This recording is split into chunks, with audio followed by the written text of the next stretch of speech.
Oso labur esateko Euskal Herria Bilduk bere poza adierazten duela gaurko emaitzarekin, uste duelako bere baiezko botoarekin bat egin duela Euskal Gizartearen gehiengoak eskatzen zuenarekin. Alegia, gure esko balego, Alderdi Popularrak minutu bat gehiago ez jarraitzea, agintean eta beraz lehentasuna eta premiazkoa eta berehalakoa behar zuela Alderdi Popularra gobernutik baztertzea. Hori egin nahi izan dugu gure bozkarekin, hori da lehen etxi duguna Euskal Gizarteak ere lehentasuntzat jotzen zuelako bere politikak bazterrean gerazik ezen. Baina garbi adierazi nahi dugu Euskal Herria Bildutik ez dugula uste, eta hori ez da izan gure baiezko botora eraman gaituena, ez duela uste edo ez duela esperantza gehiegirik epe motzean gobernuaren eta estatuaren politikak Euskal Herriarekiko aldatuko direnik.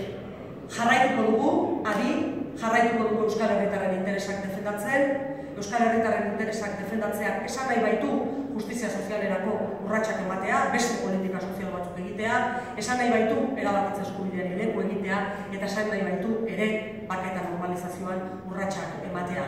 Horretan, Euskal Herritarren interesen defentsan jarraituko du izaten Euskal Herria Bilduren lanak kongresu honetan, baina horrekin batera ere, gure eskua luzatua egongo da elkarrizketarako, bi egun hauetan entzun ditugu hitz onoiek ekintzatan bilakatuko diren ikusteko.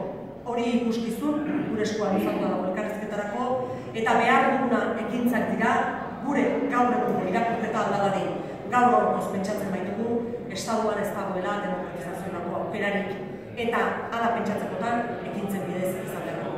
Besterik ez. Mila esker.